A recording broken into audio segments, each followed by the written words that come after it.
Financial markets పై పట్టు సాధించాలనుకునే వాళ్ళు Revanth conduct చేసే వెబినార్ కోసం ఈ నెంబర్ కి కాల్ చేయండి.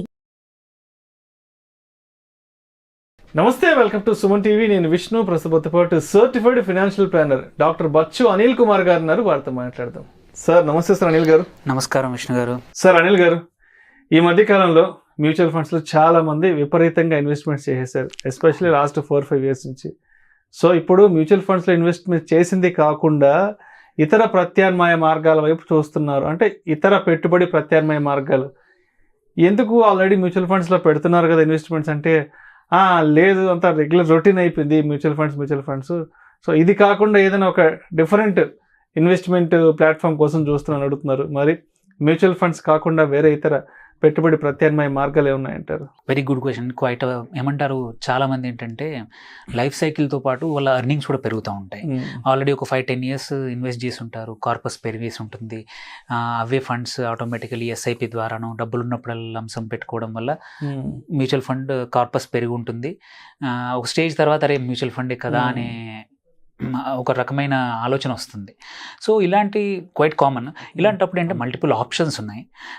సో ఏంటంటే ఇట్లా ఎప్పుడైతే సఫిషియెంట్ క్యాపిటల్ వచ్చినప్పుడు ఏమవుతుంది, ఒక బెస్ట్ ఆప్షన్ ఏంటంటే కొంచెం నెక్స్ట్ లెవెల్ వచ్చేసి managed portfolio, most probably PMS లాంటివి.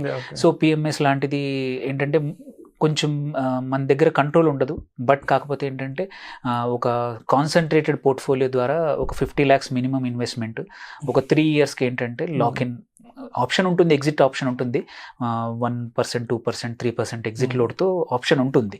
బట్ కాకపోతే ఏంటంటే మనము ఇన్ని రోజులు ఒక 2-3 years, 5 years, 10 yearsలో మనకు ఒక రకమైన ఇన్వెస్ట్మెంట్ ఫిలాసఫీ వచ్చేస్తుంది.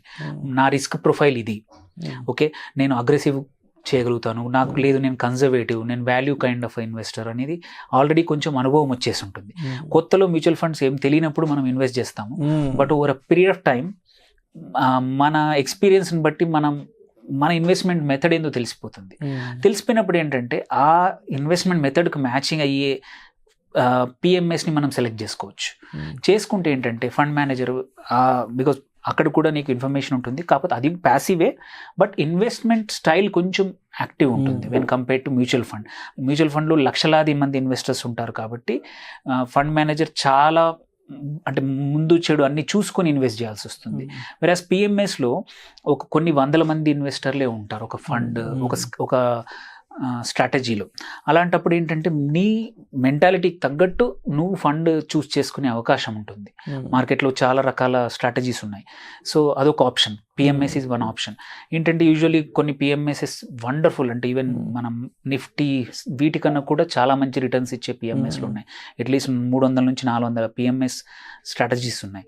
సో అవి చూస్ చేసుకునే అవకాశం ఉంది. వెన్ యూఆర్ అంటే మ్యూచువల్ ఫండ్స్తో నాకు బోర్ కొట్టింది, నాకు సఫిషియెంట్గా చేసేసాను అనుకున్నప్పుడు next graduation, next level of investment is PMS. ఆ తర్వాత కూడా కొద్దిమంది అది కూడా దాటేసి ఉంటారు. అలాంటప్పుడు ఏంటంటే ఇప్పుడు లాస్ట్ ఒక 5-10 yearsలో ఏఐఎఫ్ అంటారు, ఆల్టర్నేట్ ఇన్వెస్ట్మెంట్ ఫండ్స్. సో అవి వచ్చాయి. అందులో ఏంటంటే పిఎంఎస్ 50 లక్షలు కదా మినిమము, ఇక్కడ ఏఐఎఫ్లో 1 crore మినిమం అనమాట. ఆ 1 crore కూడా over a period of 3 to 6 months invest చేయొచ్చు. మీ ఎగ్జిస్టింగ్ ఫండ్స్ని కావాలంటే ట్రాన్స్ఫర్ చేయొచ్చు. ఈ ఏఐఎఫ్స్ కూడా 4-5 రకాలు ఉన్నాయి. కొన్ని ఓన్లీ రియల్ ఎస్టేట్ చేస్తారు, కొన్ని ఓన్లీ ఈక్విటీ, ఎగ్జిస్టింగ్ ఈక్విటీలో చేస్తారు, కొన్ని నాన్ లిస్టెడ్ అంటే ఎట్ టు లిస్ట్ అయ్యే కంపెనీస్లో కూడా ఉంది. అది నార్మల్గా మ్యూచువల్ ఫండ్లో నీకు ఆప్షన్ లేదు. ఈవెన్ పిఎంఎస్లో కూడా నువ్వు లిస్ట్ అవ్వబోయే కంపెనీస్ మంచిగా రన్ అవుతున్నాయి ప్రైవేట్ ఈక్విటీ ద్వారా, ఇంకా still private limited companies they are మార్కెట్కి రాలేదు. లైక్ ఎగ్జాంపుల్ ఓలా ఉంది, quite a few companies list అవ్వకముందే మంచి రిటర్న్స్ వచ్చే అవకాశం ఉంది. అట్లాంటి వాటిలో నేను ఎలా ఇన్వెస్ట్ చేయాలి అంటే ఏఐఎఫ్స్ ఉన్నాయి. సో ఏఐఎఫ్స్ ద్వారా కూడా ఏంటంటే ఇది ఒక ఇన్స్టిట్యూషన్గా వెళ్తుంది కాబట్టి they are allowed to invest in non listed companies also. అక్కడ ఏంటంటే నీకు మంచి వాల్యూ వచ్చే అవకాశం ఉంది. 2-3 సంవత్సరాల్లో క్వైట్ అ ఫ్యూ ఎగ్జాంపుల్స్ ఉన్నాయి. వాళ్ళు 300 రూపాయలకు కొన్నారు లిస్ట్ అవ్వకముందు, లిస్ట్ 3,000 రూపాయలకి అయింది. అంటే వితిన్ 2 years లోపల 10 to 20 times, which is not possible రెగ్యులర్గా నువ్వు స్టాక్స్ కొనడానికి కానీ. అట్లాంటి అవకాశాలు కూడా ఉన్నాయి త్రూ ఏఐఎఫ్స్. ఆల్సో కొద్దిమంది ఏంటంటే అండర్ కన్స్ట్రక్షన్ ప్రాజెక్ట్స్లో, రియల్ ఎస్టేట్ ప్రాజెక్ట్స్లో ఏఐఎఫ్స్ ఉన్నాయి, ముందే వాళ్ళు ఇన్వెస్ట్ చేస్తారు. వాళ్ళకు కూడా 14-15% మచ్ రిస్క్ లేకుండా వచ్చే ఫండ్స్ కూడా ఉన్నాయి. సో మన వన్స్ ఈ మ్యూచువల్ ఫండ్స్ నుంచి కొంచెం మనం సఫిషియెంట్ క్యాపిటల్ వచ్చాక కావాలంటే ఏఎఫ్స్ కూడా ఒక దారి. థర్డ్ వచ్చేసి అన్లిస్టెడ్ స్టాక్స్. ఇంతకుముందు ఏఎఫ్ ద్వారానే కాదు, ఇప్పుడు ఏంటంటే చాలా కంపెనీస్ వచ్చేసాయి అన్లిస్టెడ్ స్టాక్స్ని ఆఫర్ చేస్తున్నారు. సో ఈ అన్లిస్టెడ్ స్టాక్స్తో రిస్క్ ఉండొచ్చు, ఏది లిక్విడిటీ కానీ అంత ఓపెన్ ట్రాన్స్పరెంట్ ఉండదు. సెకండరీ ఇప్పుడు స్టాక్స్ మార్కెట్ అనేది సెకండరీ మార్కెట్. సెకండరీ మార్కెట్లో కొనడం అమ్మడం అనేది స్టాక్ ఎక్స్చేంజ్ ద్వారా ట్రాన్స్పరెంట్గా అవుతుంది. మార్కెట్ ఎంత కరెంట్ ప్రైస్ ఏదో తెలుస్తుంది స్టాక్కి, నువ్వు అడిగే ప్రైస్కి దొరికారనుకో బయ్యర్ కొనేస్తాడు. ఇట్స్ ట్రాన్స్పరెంట్, ఇమ్మీడియట్గా సెటిల్ అవుతుంది. వేరస్ అన్లిస్టెడ్ స్టాక్స్లో ట్రాన్స్పరెన్సీ కొంచెం తక్కువ. But at the same time potential ఉందనుకోండి, ఆ స్టాక్ ఆ కంపెనీ లిస్ట్ అయ్యే అవకాశాలు ఉన్నాయి అనుకోండి, యూజువల్లీ ఏంటంటే కంపెనీస్ ఎప్పుడైనా సరే ఐపీఓకి వచ్చినప్పుడు కొంచెం మంచి ప్రైస్లో వచ్చి ఆ కంపెనీలో ఎగ్జిస్టింగ్ ఇన్వెస్టర్స్కి మంచి వాల్యూ వచ్చే టైంలోనే మార్కెట్కి వస్తాయి. సో నీకు ఒక 1 or 2 years ముందే నువ్వు అన్లిస్టెడ్ స్టాక్లో మోస్ట్లీ ఎంటర్ అవుతాయి ఏంటంటే హై ఛాన్సెస్ ఆర్ దట్ ఏంటంటే మంచి రిటర్న్స్ వస్తాయి అనమాట. క్వైట్ అ ఫ్యూ కంపెనీస్ మీరు చూడొచ్చు, ఇప్పుడు దొరుకుతున్నాయి క్వైట్ అ ఫ్యూ కంపెనీస్ ద్వారా మనం అన్లిస్టెడ్ స్టాక్స్ కూడా కొనుక్కోవచ్చు. అండ్ లాస్ట్ వచ్చేసి ఇప్పుడు కొత్త కాన్సెప్ట్ ఏంటంటే ఫ్రాక్షనల్ రియల్ ఎస్టేట్. మామూలుగా రియల్ ఎస్టేట్ ఇన్వెస్ట్మెంట్కి దెర్ ఇస్ ఎలాగో రిస్క్ ఉంటుంది, బట్ ఆల్సో ఇంపార్టెంట్ ఏంటంటే భయం ఏమిటంటే 2 కోట్లు అవసరము, 3 కోట్లు అవసరము, 5 కోట్లు అవసరము, అంత నా దగ్గర లేదు, నేను ఎప్పుడు చేయాలి అనుకుంటాను. బట్ అలా కాకుండా ఇప్పుడు చాలా మటుకు రియల్ ఎస్టేట్లో ఫ్రాక్షనల్ రియల్ ఎస్టేట్ కంపెనీస్ వచ్చాయి.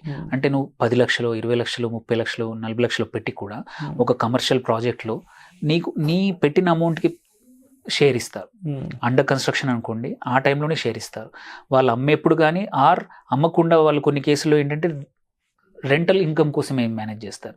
సో ఒక ప్రాపర్టీ మేనేజ్మెంట్ కంపెనీ వాళ్ళ ప్రాపర్టీ మేనేజ్మెంట్ ఫీజు తీసుకొని మిగిలిన రెంట్ అంతా నీకే ఇస్తుంది.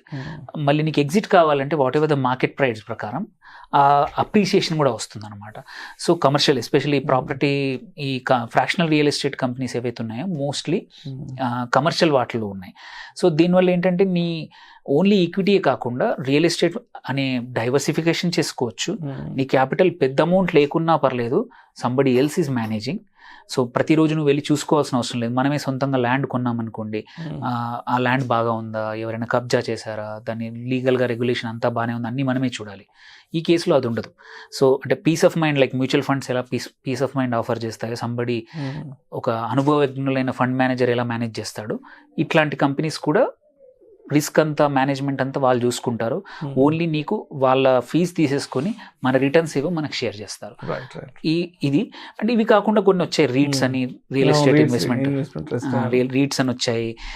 సో అండ్ ఈవెన్ కొద్దిమంది ఏంటంటే ఈ మ్యూచువల్ ఫండ్స్ ఒక ఫ్రీడమ్ ఇస్తుంది, ఎప్పుడైనా ఇన్వెస్ట్ చేసుకోవచ్చు, ఎప్పుడైనా ఆపచ్చు. యాక్చువల్లీ చాలా మటుకు మనం పిల్లల విషయంలో చూస్తాం, ఫ్రీడమ్ ఇస్తే పిల్లలు పాడవుతారు. అరే మీ పిల్లలు ఏంటి ఇలా బిహేవ్ చేస్తున్నారని, మీరు అసలు ఇంత ఫ్రీడమ్ ఇచ్చేసారనేది క్వైట్ కామన్. ఇన్వెస్టర్స్ కూడా ఏమైందంటే మ్యూచువల్ ఫండ్స్ ఏం చేస్తాయి, ఫ్రీడమ్ ఇచ్చేస్తాయి. ఎప్పుడంటే అప్పుడు ఎగ్జిట్ అవ్వచ్చు, పెంచుకోవచ్చు, పాజ్ చేసుకోవచ్చు. ఆ ఫ్రీడమ్ అందరూ సరిగ్గా యూజ్ చేసుకోలేరు. అలాంటి వాళ్ళు కూడా బోర్ వచ్చేస్తుంది. అలాంటి వాళ్ళకి ఏంటంటే ట్రెడిషనల్ మెథడ్లో మంచి యూలిప్, ఫుల్ ఈక్విటీ ఇచ్చే యూలిప్స్ ఉన్నాయి, వాటిలో కూడా మంచి రిటర్న్స్ వస్తాయి. సో అట్లాంటి వాళ్ళకి ఇప్పుడు హై టికెట్ యూలిప్స్ కూడా వచ్చినాయి. అంటే 20 lakhs per annum, 15 lakhs per annum కట్టేసేసి ఈవెన్ 1 time యూలిప్ కూడా చేయొచ్చు. చేసేసి returns are high. And even advantage ఏంటంటే బ్రోకరేజ్ కూడా ఎక్కువ ఉండదు. So there are so many options. So ఈ ఆప్షన్స్ ఏంటంటే ఎవరైతే ఆల్రెడీ మ్యూచువల్ ఫండ్స్తో సఫిషియెంట్ ఇన్వెస్ట్ చేసి ఉండి కార్పస్ పెంచి ఇంకా ఎప్పటికి ఇవ్వైనా వేరే కూడా చేద్దాం అనుకునే వాళ్ళకి ఈ మెథడ్స్ ఉన్నాయి. అండ్ ఈవెన్ లాస్ట్ ఒకటి రీసెంట్గా ఏంటంటే మన స్టాక్స్లో కూడా బాస్కెట్ ఏంటి స్మాల్ కేస్ అని, అంటే ఒక చిన్న మనం లెట్స్ ఎవ్రీ మంత్ ఎస్ఐపి చేస్తున్నట్టే స్టాక్స్లో ఎస్ఐపి అనమాట. బట్ మన సెక్టర్ స్పెసిఫిక్ అనుకోండి, మన రిస్క్ స్పెసిఫిక్ వాళ్ళే స్టాక్స్ పిక్ చేసి చేయడం అనేది. సో అది ఆల్సో మంచి ఇంట్రెస్టింగ్ మెథడ్. చాలా మంది ఏంటంటే వాళ్ళకి టైం ఉండదు, but at the same time నాకు డైరెక్ట్ ఈక్విటీ ఎక్స్పోజర్ కావాలి, మంచి ఇప్పుడు లెట్స్ ఈవీ మంచిగా ఉంది, లేకపోతే ఎనర్జీ, రిన్యూవబుల్ ఎనర్జీ మంచి సెక్టర్ ఉంది, ఇట్లాంటి గ్రోయింగ్ సెక్టర్లో నాకు స్టాక్స్ తెలియదు, నాకు టైం లేదు, you can choose a basket అనమాట. సో ఇన్ని రకాల ఎక్సైటింగ్ ఆపర్చునిటీస్, ఇన్వెస్ట్మెంట్ ప్రత్యామ్నాయాలు ఉన్నాయి. సో మ్యూచువల్ ఫండ్ మంచిది, అది కంటిన్యూ చేయండి. ఎవరికైతే నెక్స్ట్ లెవెల్కి వెళ్దాం అనుకుంటున్నారో they are so many options అండి. Thank you sir, thank you so much Anil garu. Thank you అండి.